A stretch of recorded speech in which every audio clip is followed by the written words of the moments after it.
नमस्कार दोस्तों, स्वागत है आप सभी का आर्यंस एकेडमी के यूट्यूब प्लेटफॉर्म पर। आज के इस क्लास में हिंदी पैडागोजी के क्वेश्चन होंगे जो सीटेट के लेवल से बहुत इंपॉर्टेंट क्लास है। तो चलिए क्लास को स्टार्ट करते हैं बिना समय व्यस्त किए हुए। जो नए लोग आए हैं चैनल को सभी लोग सब्सक्राइब करिएगा और वीडियो को शेयर करिए अपने दोस्तों तो सभी लोग। तो चलिए क्लास को स्टार्ट करते हैं, देखते हैं क्वेश्चन को। पेड़ से बंदर कूदा वाक्य में कौन सा कारक है? तो पूछा है पेड़ से बंदर कूदा, इस वाक्य में कौन सा कारक है? तो अपादान कारक है, कर्म कारक है, संप्रदान कारक है, करण कारक है। तो इसमें क्या पूछा है कि पेड़ से बंदर कूदा, तो इसमें अलग होने की संभावना आ रही है। तो यहाँ पर कौन सा कारक होगा? तो ये अपादान कारक होगा। तो जहाँ पर अलगाव दिखाई दे वहाँ पर कौन सा कारक होगा? तो वहाँ पर अपादान कारक होगा। तो फर्स्ट वाला ऑप्शन आपका बिल्कुल सही है। अगला नेक्स्ट क्वेश्चन देखते हैं। श्रृंगार रस का स्थायी भाव है। तो श्रृंगार रस का स्थायी भाव क्या है? हास्य है, रति है, क्रोध है, उत्साह है। तो हास रस का स्थायी भाव रति है। तो बी वाला आपका ऑप्शन बिल्कुल सही होगा। अगला नेक्स्ट क्वेश्चन देखते हैं, थोड़ा फास्ट चलेंगे, क्वेश्चन ज़्यादा है। निम्नलिखित में तत्सम शब्द है। तो पूछा है कि तत्सम शब्द क्या है? भ्रमण है, अग्नि है, मस्तक है, मछली है। तो इसमें तत्सम कौन है? तो मछली है। और सब क्या है? और सब, और ये सब तत्सम, और सब ये तत्सम है और मछली क्या है? ये तद्भव है। तो पूछा है कि तद्भव कौन सा है? तो ये मछली है। भ्रमण, अग्नि, मस्तक ये सब तत्सम है। तो डी वाला आपका ऑप्शन बिल्कुल राइट होगा। अगला क्वेश्चन देखते हैं। चौपाई छंद के प्रत्येक चरण में कितनी मात्राएं होती हैं? तो चौपाई छंद के चरण में कितनी मात्राएं होती हैं? तो 16 होती हैं, 24 होती हैं, 11 होती हैं, 13 होती हैं।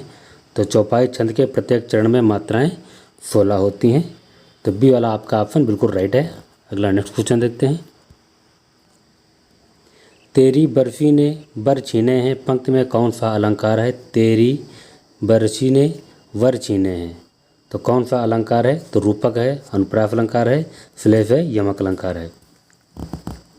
तो इस क्वेश्चन में पूछा है तेरी बरसी ने बर छीने हैं, तो इसमें यमक अलंकार होगा। तो डी वाला आपका क्वेश्चन आंसर बिल्कुल सही है। अगला नेक्स्ट क्वेश्चन देखते हैं। हिंदी प्रदीप पत्रिका का संपादन किया है। तो हिंदी प्रदीप पत्रिका के संपादक कौन है? बद्री नारायण चौधरी प्रेमघर हैं, बालकृष्ण भट्ट हैं, प्रताप नारायण मिश्र हैं, भारतेंद्र हरिश्चंद्र हैं। तो इस क्वेश्चन का ऑप्शन आपका बालकृष्ण भट्ट हैं। तो बी वाला आपका ऑप्शन बिल्कुल सही है। तो प्रदीप, हिंदी प्रदीप पत्रिका के संपादक कौन है? तो बालकृष्ण भट्ट हैं। तो बी वाला ऑप्शन आपका बिल्कुल राइट है। नेक्स्ट क्वेश्चन देखते हैं।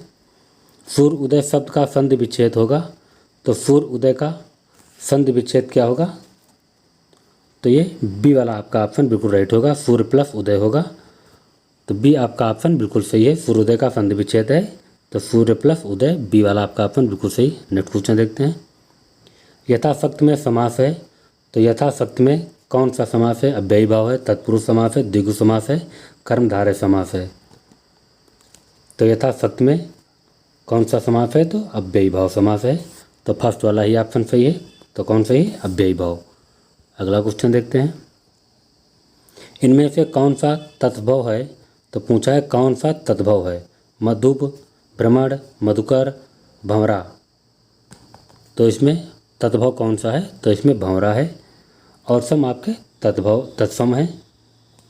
मधुप, भ्रमण, मधुकर ये आपके तत्सम है, मगर भंवरा क्या है? तो वही आपका तद्भव है। तो डी वाला आपका ऑप्शन बिल्कुल सही है। अगला क्वेश्चन देखते हैं।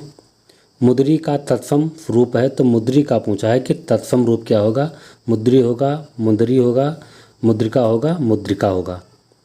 तो इस क्वेश्चन का ऑप्शन डी वाला बिल्कुल सही है। मुद्री का तत्सम क्या होगा? तो मुद्रिका होगा। तो डी वाला आपका ऑप्शन बिल्कुल सही है। पूछा गया है एक गद्यांश पढ़कर उसके उचित विकल्प का चयन कीजिए। तो गद्यांश यहाँ पर पढ़ करके क्वेश्चन देखते हैं। इसका है, हिंदी की बैंकिंग अवधारणा शिक्षा को किस रूप में प्रस्तुत करती है? शिक्षा की प्रक्रिया में केवल परम अज्ञानी शामिल होते हैं। शिक्षा ज्ञान के लेन देन की प्रक्रिया है। शिक्षा में केवल छात्र शिक्षकों को शिक्षित करते हैं। शिक्षा में उपहारों का लेन देन की प्रक्रिया है। तो इस क्वेश्चन का ऑप्शन आपका पूछा है कि शिक्षा की बैंकिंग अवधारणाओं को किस रूप में प्रस्तुत करती है? तो शिक्षा ज्ञान के लेन देन की प्रक्रिया है। तो बी वाला आपका ऑप्शन बिल्कुल राइट है। अगला नेक्स्ट क्वेश्चन देखते हैं। गद्यांश के अनुसार छात्र अपनी किस वास्तविकता को नहीं जान पाते हैं? शिक्षक ज्ञानवान को, शिक्षक में ज्ञान की सर्वोपरि को, शिक्षक पूर्णतः शिक्षित नहीं है, वे अज्ञानी हैं। तो इस क्वेश्चन का ऑप्शन पूछा है कि छात्र अपनी किस वास्तविकता को नहीं जान पाते हैं? तो शिक्षा में ज्ञान की सर्वोपरि को नहीं जान पाते हैं। शिक्षक पूर्णतः शिक्षित नहीं होते हैं, शिक्षक पूर्णतः शिक्षित नहीं होते हैं। तो ये सी वाला आपका ऑप्शन बिल्कुल सही होगा। नेक्स्ट क्वेश्चन देखते हैं। इस गद्यांश के अनुसार शिक्षा की प्रक्रिया संपन्न होने के लिए अनिवार्य शर्त है। तो पूछा है शिक्षा की प्रक्रिया संपन्न होने के लिए अनिवार्य शर्त क्या है? शिक्षक की उपस्थित होना चाहिए, शिक्षक का परम ज्ञानवान होना चाहिए, छात्र का परम अज्ञानी होना, छात्रों को सीखने के लिए उत्सुक होना। तो इस क्वेश्चन का ऑप्शन पूछा है कि शिक्षा की प्रक्रिया संपन्न होने के लिए अनिवार्य शर्त है तो शिक्षक की उपस्थित होना चाहिए। तो फर्स्ट वाला ऑप्शन आपका बिल्कुल सही है। अगला नेक्स्ट क्वेश्चन देखते हैं। गद्यांश के अनुसार उत्पीड़न की विचारधारा की विशेषता क्या है? तो उत्पीड़न की विचारधारा विशेषता क्या है गद्यांश के अनुसार? शिक्षा का ज्ञान उपहार है, शिक्षक श्रेष्ठ है और छात्र हीन है, आदर्श शिक्षक सदैव उत्पीड़क होता है, परम अज्ञानियों का शोषण अनिवार्य है। तो इस क्वेश्चन का ऑप्शन गद्यांश के अनुसार उत्पीड़न की विचारधारा की विशेषता क्या है? तो ये शिक्षक श्रेष्ठ है और छात्र हीन है। तो बी वाला आपका ऑप्शन बिल्कुल सही होगा। अगला क्वेश्चन देखते हैं।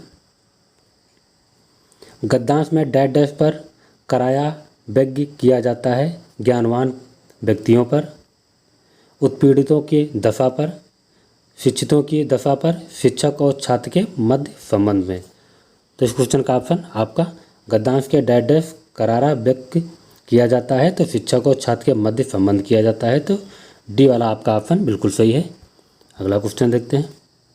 जिज्ञासा शब्द में बनने वाला विशेषण क्या है? तो पूछा है कि जिज्ञासा शब्द में बनने वाला विशेषण क्या हो सकता है? जिज्ञासी हो सकता है, जिज्ञासा वाला हो सकता है, जिज्ञासु हो सकता है, जिज्ञासाशील हो सकता है। तो इस क्वेश्चन का ऑप्शन जिज्ञासु होगा। तो सी वाला आपका ऑप्शन बिल्कुल सही होगा। अगला नेक्स्ट क्वेश्चन देखते हैं। किस शब्द में दो प्रत्ययों का प्रयोग हुआ है? वास्तविकता का, ज्ञानवान का, विशेषता का, विचारधारा का। तो किन प्रत्ययों का प्रयोग हुआ है? किन दो शब्द प्रत्ययों का प्रयोग हुआ है? तो वास्तविकता का हुआ है। तो फर्स्ट वाला आपका ऑप्शन बिल्कुल सही है। अगला क्वेश्चन देखते हैं। प्रस्तुत गद्यांश में निदांत शब्द का अर्थ है केवल, एकांत, बहुत, बिल्कुल। गद्यांश में निदांत शब्द का अर्थ है तो ये बिल्कुल है। तो डी वाला आपका ऑप्शन बिल्कुल सही है। अगला क्वेश्चन देखते हैं। डैश डैश उन्हें परम अज्ञानी मानकर वह अपने अस्तित्व का औचित्य सिद्ध करता है कि लेखांकित शब्द की जगह किस शब्द का प्रयोग किया जा सकता है? प्रमाणिक का, प्रतिफलित का, अंतर्निहित का, प्रतिस्थापना का। तो इस क्वेश्चन का ऑप्शन प्रमाणिक का होगा। तो फर्स्ट वाला ही आपका ऑप्शन बिल्कुल सही है। अस्तित्व और औपचारिक सिद्ध करता है कि लेखांकित किस जगह पर प्रयोग किया जाता है? तो प्रमाणिक पर किया जाता है। तो फर्स्ट वाला आपका ऑप्शन बिल्कुल सही है। अगला क्वेश्चन देखते हैं। कपटी मित्र के लिए एक सही मुहावरा है। तो कपटी मित्र के लिए एक मुहावरा पूछा गया है। दांत काटी रोटी, आस्तीन का सांप, अक्ल की दुम, आब नूर का कुंदा। तो इस क्वेश्चन का ऑप्शन आपका बी वाला सही होगा। कपटी का मित्र के लिए सही मुहावरा क्या है? तो आस्तीन का सांप बनाना। तो यही बी वाला आपका ऑप्शन बिल्कुल सही है। अगला नेक्स्ट क्वेश्चन देखते हैं। जो किसी बात या उक्त को तुरंत सोच ले उसके लिए एक शब्द होगा प्रतिभाशाली, कुशाग्र वृद्धि, प्रत्यन्नमति, बुद्धिमान। तो इस क्वेश्चन का ऑप्शन आपका सी वाला ही सही होगा। प्रत्य उत्पन्न मति होगा। तो सी वाला आपका ऑप्शन बिल्कुल सही है। अगला क्वेश्चन देखते हैं। अप्रग्रहासिक का अर्थ क्या होगा? अप्रग्रहासिक शब्द का अर्थ होगा सभ्यता के विकास का इतिहास, आदि मानव की संस्कृति, लिखित इतिहास के बाद, लिखित इतिहास के पहले। तो इस क्वेश्चन का ऑप्शन डी वाला बिल्कुल सही होगा। लिखित इतिहास के पहले अप्रगैतिहासिक का अर्थ होगा। तो डी वाला आपका ऑप्शन बिल्कुल सही है। निम्नलिखित में किस शब्द का निर्माण उपसर्ग से नहीं हुआ है? अपसाद से, उन्नत से, सज्जन से, प्रहार से। तो किस शब्द का निर्माण उपसर्ग से नहीं हुआ है? तो ये उन्नत से नहीं हुआ है, अवसाद से हुआ है, सज्जन से भी हुआ है, प्रहार से हुआ है। तो उन्नत से नहीं हुआ है, तो बी वाला आपका ऑप्शन बिल्कुल सही है। अगला क्वेश्चन देखते हैं। निम्नलिखित में प्रत्यय मुक्त शब्द नहीं है, तो प्रत्यय मुक्त शब्द पूछा है, कौन सा नहीं है? बोली है, भाषा है, विपाशा है, अंकुर है। तो ये प्रत्यय मुक्त शब्द नहीं है, तो अंकुर होगा। तो डी वाला आपका ऑप्शन बिल्कुल सही है, अंकुर नहीं हो सकता है। और बोली, भाषा, विपाशा ये प्रत्यय मुक्त शब्द हैं, तो अंकुर शब्द नहीं है। तो डी वाला आपका ऑप्शन बिल्कुल सही है। निम्नलिखित में प्रत्यय मुक्त शब्द है, तो पूछा है कि प्रत्यय मुक्त शब्द कौन सा है? पहले पूछा था कि प्रत्यय मुक्त शब्द नहीं है। सादर है, सावधान है, स्वभाव है, समझदार है। तो इस क्वेश्चन का ऑप्शन डी वाला आपका बिल्कुल ऑप्शन सही होगा, समझदार आपका प्रत्यय मुक्त है। अगला क्वेश्चन देखते हैं। निम्नलिखित शब्द की सही वर्तनी कौन सी है? तो पूछा है कि सही वर्तनी कौन सी हो सकती है? तो सही वर्तनी इसकी बी वाला ऑप्शन बिल्कुल ज्योतिष ना हो सकती है, तो बी वाला आपका ऑप्शन बिल्कुल सही है। अगला क्वेश्चन देखते हैं। हिंदी शिक्षण में डाल्टन पद्धति का दोष है, तो हिंदी शिक्षण में डाल्टन पद्धति का दोष क्या हो सकता है? बालक का मौखिक विकास का विकास नहीं हो पाता है, शिक्षक बालकों पर व्यक्तिगत रूप से ध्यान नहीं दे पाते हैं, शिक्षार्थी स्वमूल्यांकन नहीं करते हैं, बालकों में हीन भावना उत्पन्न हो जाती है। तो इस क्वेश्चन का ऑप्शन आपका फर्स्ट वाला ही सही होगा। बालकों का मौखिक भाषा का विकास नहीं हो पाता है, यही शिक्षण डाल्टन पद्धति की दोष है। तो फर्स्ट वाला आपका ऑप्शन बिल्कुल सही है। अगला क्वेश्चन देखते हैं। हिंदी शिक्षण की दृष्टि से निम्न में से कौन सी पद्धति छोटी कक्षाओं की अपेक्षा बड़ी कक्षाओं के लिए अधिक उपयोगी है? प्रोजेक्ट पद्धति है, डाल्टन पद्धति है, मॉन्टेसरी पद्धति है, किंडरगार्टन पद्धति है। तो हिंदी शिक्षण की दृष्टि से कौन सी पद्धति छोटी कक्षाओं हो तो अपेक्षा कक्षाओं के लिए उपयोगी है? तो प्रोजेक्ट पद्धति है। तो फर्स्ट वाला आपका ऑप्शन बिल्कुल सही है। अगला क्वेश्चन देखते हैं। नाटक शिक्षण के सोपान है, उद्देश्य, निर्धारण, पूर्व ज्ञान, प्रस्तावना, इनमें से सभी। तो इस क्वेश्चन का ऑप्शन आपका डी वाला बिल्कुल सही होगा। नाटक शिक्षण के सोपान कौन से हैं? उद्देश्य, निर्धारण भी है, पूर्व ज्ञान भी है, प्रस्तावना भी है। तो इस क्वेश्चन का ऑप्शन डी वाला बिल्कुल आपका आंसर सही है। अगला क्वेश्चन देखते हैं। निम्न में गद्य शिक्षण की विधि है, तो पूछा है गद्य शिक्षण की विधि कौन सी है? अर्थबोध विधि है, गीत विधि है, अभिनय विधि है, खंडवन विधि है। तो इस क्वेश्चन का ऑप्शन आपका फर्स्ट वाला ही सही है। अर्थबोध विधि शिक्षण विधि की है, तो फर्स्ट वाला आपका ऑप्शन बिल्कुल सही है। तो मैं क्लास को समाप्त करता हूँ। अगले नेक्स्ट वीडियो में सभी लोग मिलेंगे।